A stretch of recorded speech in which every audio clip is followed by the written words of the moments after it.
Hello दोस्तों, आप सभी का स्वागत है आपके अपने YouTube चैनल एग्जाम नॉलेज। तो चलिए फिर आज हम शुरुआत करते हैं। जैसे कि आज हम बात करते हैं 22 मई 2026 का करंट अफेयर। ठीक है, तो ये जो हमारा डेली बेसिस का जो करंट अफेयर होता है, ये आपके जो आने वाले जितने भी एग्ज़ाम हैं उसके लिए बहुत ही महत्वपूर्ण क्लास होती है हमारी।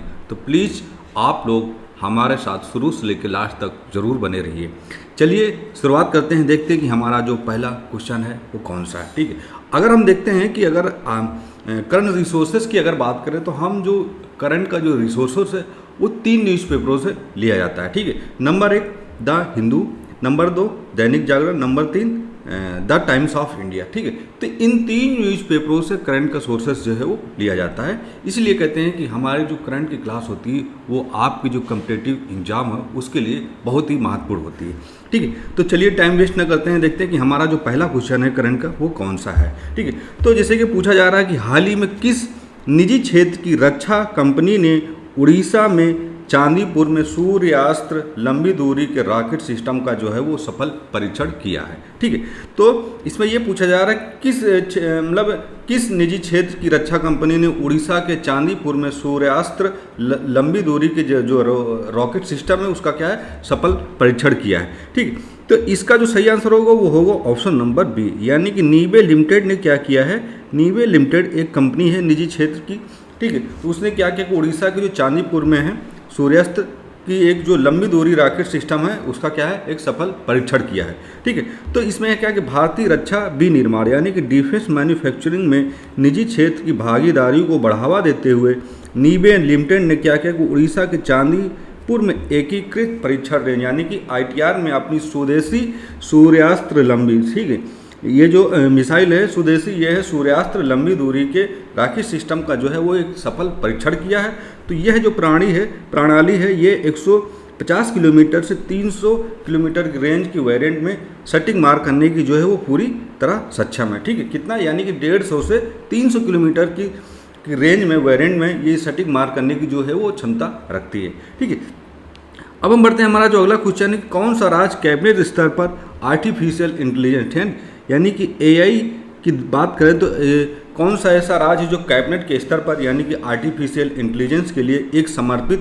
पोर्टफोलियो मंत्रालय, ठीक, कौन सा समर्पित पोर्टफोलियो मंत्रालय विभाग बनाने वाला भारत का जो है वो पहला राज्य बन गया है। ठीक है, तो इसमें हम देखते हैं इसका जो सही आंसर होगा वो होगा ऑप्शन नंबर C। ठीक है, यानी कि अगर हम देखें तो जो हमारा केरल राज्य है, ठीक है, इसने क्या किया कि अपने राज्य के जो कैबिनेट स्तर पर तो एक आर्टिफिशियल यानी कि AI इंटेलिजेंस के समर्पित पोर्टफोलियो मंत्रालय विभाग जो है वो बनाया। तो ये भारत का जो पहला राज्य है वो है केरल। ठीक है, तो शासन और प्रशासन कार्यों में तकनीकी नवाचार को बढ़ावा देने के लिए केरल के कैबिनेट स्तर पर एक समर्पित यानी कि आर्टिफिशियल इंटेलिजेंस विभाग बनाने वाला देश जो है वो पहला राज्य कौन सा है वो केरल बन गया। ठीक है, तो अगर इसके हम उद्देश्य की बात करें, इसका जो उद्देश्य होगा वो होगा सरकारी सेवाओं को स्मार्ट और पारदर्शी बनाना। ठीक है, यानी कि जो सरकारी सेवाएं हैं उनको स्मार्ट और जो उनकी सेवाएं उनको स्मार्ट और पारदर्शी बनाना है। ठीक है, अब हम देखते हैं हमारा जो अगला क्वेश्चन है कि भारत ने वर्ष 2026 के लिए क्षेत्रीय सहयोग समझौता, ठीक है, यानी कि हम देखें तो भारत ने क्या किया क्षेत्रीय सहयोग समझौता यानी कि RCA की जो अध्यक्षता है उसको क्या है ग्रहण किया है। तो यह जो अंतर है सरकारी समझौता जो है किस वैश्विक संस्था के तत्वाधान में कार्य करता है। ठीक है, तो ये हम देखते हैं कि जो हमारा भारत देश उसने क्या किया कि 2026 के लिए क्षेत्रीय सहयोग समझौते यानी कि RCA की जो है उसने क्या किया अध्यक्षता जो है वो ग्रहण किया है भारत ने। तो यह जो अंतर अगर हम देखें तो सरकारी समझौता किस वैश्विक संस्था के तत्वाधान में ये कार्य करता है। ठीक, तो अगर हम इसका देखें इसका जो ऑप्शन की अगर हम बात करें तो इसका सही आंसर होगा वो होगा ऑप्शन नंबर A। ठीक, यानी कि अंतर्राष्ट्रीय परमाणु ऊर्जा एजेंसी। ठीक है, कौन सा अंतर्राष्ट्रीय परमाणु ऊर्जा एजेंसी की अध्यक्षता के साथ या जो है अंतर सरकारी समझौता की वैश्विक संस्था के साथ में कार्य करने का जो हो प्रावधान किया है। तो हम देखते हैं कि भारत ने एशिया प्रशांत क्षेत्र के लिए क्षेत्रीय सहयोगी समझौते यानी कि RCA की प्रतिष्ठित जो अध्यक्षता है उसको क्या है भारत ने संभाल ली है। तो यह जो है यानी कि IAEA यानी कि अगर हम बात करते हैं तो ये जो होगा ये होगा अंतर्राष्ट्रीय परमाणु ऊर्जा एजेंसी। ठीक है, तो इसके तहत काम करने वाला एक महत्वपूर्ण जो है वो अंतर जो है सरकारी समझौता है। तो इसने क्या किया कि अपनी अध्यक्षता के दौरान भारत इस क्षेत्र में शांतिपूर्ण परमाणु विज्ञान और तकनीकी अनुसंधान परियोजनाओं का जो है वो क्या है नेतृत्व करेगा। ठीक है तो भारत इस क्षेत्र में शांतिपूर्ण परमाणु जो विज्ञान है और उसकी जो तकनीकी अनुसंधान परियोजना है उसका क्या है नेतृत्व करेगा भारत। ठीक है तो हम देखते हैं हमारा जो अब अगला क्वेश्चन है, किस फुटबॉल क्लब ने 22 साल के लंबे इंतजार के बाद इंग्लिश प्रीमियर लीग यानी कि EPL के जो प्रतिष्ठित किताब है वो जीता है। ठीक है तो ये किसने जीता है, तो इसका अगर हम आंसर की बात करें, इसका जो सही आंसर होगा वो होगा ऑप्शन नंबर बी। ठीक है तो वो जो जीता है वो अर्सनल जी ने हैं, वो क्या है कि इन्होंने जीत हासिल की। तो अर्सनल ने क्या किया कि फुटबॉल क्लब में 22 वर्ष के लंबे और सूखे को समाप्त करते हुए इंग्लिश प्रीमियर लीग यानी कि EPL का जो है वो किताब अपने नाम किया है। तो इससे पहले उन्होंने आखिरी बार क्या है 2003 और 2004 के ऐतिहासिक इनविजिबल्स सीजन में यह लीग जो है वो जीती थी। ठीक है अब हम देखते हैं हमारा जो अगला क्वेश्चन है कि बहुराष्ट्रीय आतंकवाद। ठीक कौन सा बहुराष्ट्रीय आतंकवाद विरोधी 13 देशों का जो है एक संयुक्त सैन्य अभ्यास प्रगति जो है वो 2026 के यानी कि एक्सरसाइज प्रगति भारत के किस राज्य में शुरू हुई। ठीक है हम देखते हैं कि जो हमारा भारत है अगर बात करते हैं तो वो एक्सरसाइज प्रगति जो है वो किस राज्य से शुरू किया जा रहा है। ठीक है तो एक्सरसाइज जो प्रगति है वो किस राज्य से, वो जो उसका हम देखें ऑप्शन तो ये ऑप्शन नंबर जो है बी यानी कि मेघालय राज्य से क्या है एक्सरसाइज प्रगति की शुरुआत की जा रही। तो भारत और 12 अन्य मित्र देशों ने सैन्य टुकड़ियों के बीच आतंकवाद विरोधी संयुक्त सैन्य अभ्यास को क्या किया प्रगति के नाम से 2026 का जो आयोजन है वो मेघालय के रोई मिलिट्री स्टेशन में स्थित संयुक्त प्रशिक्षण यानी कि नोड ठीक यानी कि जॉइंट ट्रेनिंग नोड में क्या है इसकी जो शुरुआत की, किसमें मेघालय के जो उमरोई मिलिट्री स्टेशन है वहाँ पर स्थित है। तो संयुक्त प्रशिक्षण यानी कि नोड यानी कि जॉइंट ट्रेनिंग नोड में क्या है इसकी जो है शुरुआत की है। ठीक है अब हम बढ़ते हैं हमारा जो अगला क्वेश्चन है कि ताइवानी लेखिका ठीक है जो एक हमारी ताइवानी लेखिका हैं यांग सुवांग। ठीक है यांग सुवांग जी ने अपने किस ऐतिहासिक उपन्यास के लिए अंतर्राष्ट्रीय पुरस्कार बुकर पुरस्कार 2026 जो है वो जीत हासिल की। ठीक अगर हम देखें जो ताइवानी लेखिका हैं यांग सुवांग जी ने उन्होंने क्या किया कि अपने एक ऐतिहासिक उपन्यास के लिए अंतर्राष्ट्रीय पुरस्कार जो होता है बुकर पुरस्कार वो 2026 क्या है उन्होंने अपने नाम किया है। ठीक है तो अगर हम देखें इसका जो सही आंसर होगा वो होगा ऑप्शन नंबर जो होगा वो होगा बी यानी कि ताइवान ट्रैवल। ये जो उपन्यास है ताइवान ट्रैवलॉन्ग। ठीक है ताइवान ट्रैवलॉन्ग जो है वो क्या है ये अपने उपन्यास जो है इनका एक उपन्यास था, इन्होंने इस उपन्यास के जरिए अंतर्राष्ट्रीय बुकर जो पुरस्कार 2026 है वो इन्होंने हासिल किया। ताइवान की जो लेखिका यांग सुवांग जी ने अपने ऐतिहासिक उपन्यास यानी कि ताइवान ट्रैवलॉन्ग के लिए अंतर्राष्ट्रीय बुकर पुरस्कार 2026 जो वो जीता है। इस बेहतरीन पुस्तक का अंग्रेजी में अनुवाद लीन किंग द्वारा जो है वो किया गया है। ठीक है अगर हम इस पुस्तक के अनुवाद की बात करें तो वो अंग्रेजी में किसके द्वारा किया गया है, वो किया गया लीन किंग द्वारा जो है वो अंग्रेजी में अनुवाद किया गया है। ठीक है अब हम बढ़ते हैं हमारा जो अगला क्वेश्चन, किस राज्य सरकार ने पारंपरिक लेबर चौक प्रणाली को डिजिटल रूप से बदलने और श्रमिकों को सीधे नियोक्ताओं से जोड़ने के लिए श्रम मित्र यानी कि श्रम मित्र जो है ऐप है उसको क्या है लॉन्च किया है। ठीक है तो हम देखते हैं कि किस राज्य सरकार ने एक पारंपरिक जो लेबर चौक प्रणाली है उसको क्या है एक डिजिटल के माध्यम से बदलने के लिए श्रमिकों को सीधे उनके नियोक्ताओं से जोड़ने और श्रम मित्र ऐप जो है उसकी वो क्या है लॉन्च किया। ठीक तो अगर हम देखें तो ये किस राज्य ने किया है, तो अगर हम देखते हैं ये जो राज्य किया है ये है ऑप्शन नंबर बी यानी कि हरियाणा राज्य ने क्या किया है कि श्रम मित्र ऐप को क्या है लॉन्च किया है। तो इसका जो अगर उद्देश्य है तो ये उद्देश्य है कि जो श्रमिक हैं उनको जो सीधे नियोक्ताओं से जोड़ने के लिए और इसके रूप में उनको डिजिटल यानी कि डिजिटल के माध्यम से श्रमिकों को सीधा नियोक्ताओं से जोड़ा जाएगा और जो भी चीज़ें होंगी वो डिजिटल के माध्यम से उनको बताया जाएगा।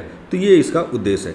ठीक है तो हरियाणा सरकार ने क्या किया, राज्य के संगठित क्षेत्रों में श्रमिकों को सीधा लाभ पहुँचाने के लिए और रोजगार के अवसर सुलभ कराने के लिए श्रम मित्र ऐप जो है वो लॉन्च किया है। इससे क्या होगा, श्रमिक सीधे ठेकेदारों या काम देने वालों से जुड़ सकेंगे। ठीक है यानी कि इससे क्या होगा कि जो ठेकेदार हैं काम देने वाले उनसे क्या है डायरेक्ट ये लोग क्या है जुड़ सकेंगे। ठीक है अब हम बढ़ते हैं हमारा जो अगला क्वेश्चन है कि पूर्वोत्तर भारत में कृषि निर्यात को ठीक अब देखते हैं पूर्वोत्तर भारत की अगर हम बात करते हैं पूर्वोत्तर भारत में हम देखें तो कृषि निर्यात को बढ़ावा देने और जैविक कीवी को खेती, ठीक है, यानी कि पूर्वोत्तर भारत की अगर हम बात करें तो वहाँ पे जो कृषि निर्यात है उसको बढ़ावा देने के लिए और एक जो जैविक कीवी की जो खेती है उसको बड़े पैमाने पर विकसित करने के लिए केंद्र सरकार ने किस मिशन को मंजूरी दी है, ठीक है।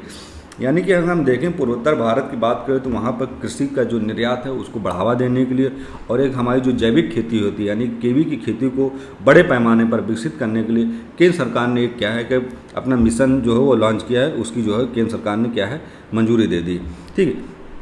तो ये केंद्र सरकार ने जो मंजूरी दी है ये ऑप्शन जो होगा इसका होगा ऑप्शन नंबर बी, यानी कि अरुणाचल कीवी मिशन जो है वो केंद्र सरकार ने इस मिशन को क्या है मंजूरी दे दिया है, ठीक है। तो केंद्र सरकार ने 167 करोड़ रुपए के कुल बजट के साथ जो है अरुणाचल कीवी मिशन को क्या है इसका जो है मंजूरी दे दी है। तो अगर हम देखें तो अरुणाचल कीवी मिशन को मंजूरी दी, इसका अगर मुख्य उद्देश्य अगर हम देखें तो जो पूर्वोत्तर भारत है हमारा, ठीक है, वो कृषि निर्यात यानी एग्रो एक्सपोर्ट को बढ़ाना और जैविक जो हमारी खेती होती है यानी कीवी खेती को बड़े पैमाने पर ग्लोबल स्तर पर जो बड़े स्तर पर क्या है पहचान दिलाना है। तो इसके लिए केंद्र सरकार ने किया है कि 167 करोड़ रुपए के कुल बजट के साथ अरुणाचल कीवी मिशन को क्या है मंजूरी दे दी है, ठीक है।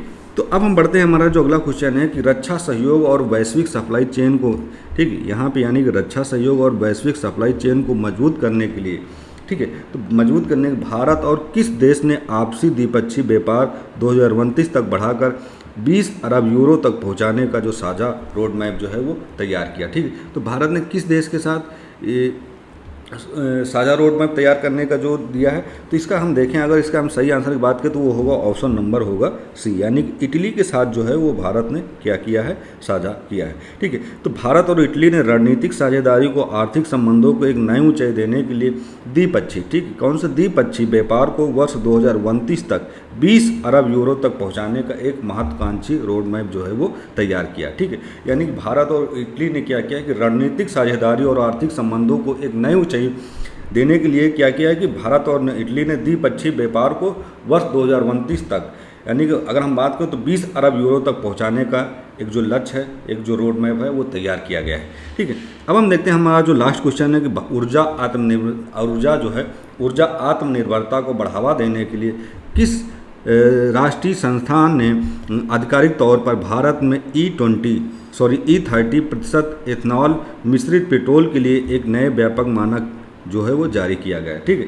तो अगर हम देखें यानी कि E30 यानी कि 30% एथनॉल मिश्रित पेट्रोल के लिए एक नए व्यापक मानक की जो है वो क्या है मंजूरी दी गई, ठीक है। अगर हम इसका सही ऑप्शन देखें तो वो होगा ऑप्शन नंबर बी हमारा, ठीक है, यानी कि भारत मानक ब्यूरो, ठीक है, भारत मानक ब्यूरो जो है उसके लिए क्या किया है कि यानी कि इथेनॉल जो है 30% मिश्रित पेट्रोल के लिए व्यापक मानक जारी किया है। तो अगर हम बात करते हैं भारत के हरित ईंधन और कार्बन उत्सर्जन में कमी लाने के लक्ष्य के तहत जो है कि भारत मानक ब्यूरो यानी कि BICI ने क्या किया देश में यानी कि 30% पेट्रोल में क्या है यानी 30% पेट्रोल में एथनॉल मिश्रण के लिए एक नया मानक जो है यानी स्टैंडर्ड तय कर दिया गया है, जिससे वाहनों में इसके सुरक्षित उपयोग का जो रास्ता होगा वो क्या होगा साफ हो जाएगा, ठीक है।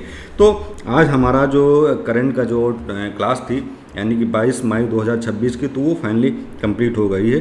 तो इसीलिए हम आपसे बोलते हैं कि आप हमारे साथ शुरू से लेकर लास्ट तक जरूर हमारे साथ जुड़े रहिए, क्योंकि बहुत से क्वेश्चन ऐसे होते हैं जो आपके कॉम्पिटिटिव एग्जाम के लिए बहुत महत्वपूर्ण हो सकते हैं। इसलिए कहते हैं कि कोई भी वीडियो आप स्किप मत करिए, ठीक है। हम मिलेंगे नेक्स्ट क्लास के साथ। जय हिंद, जय भारत।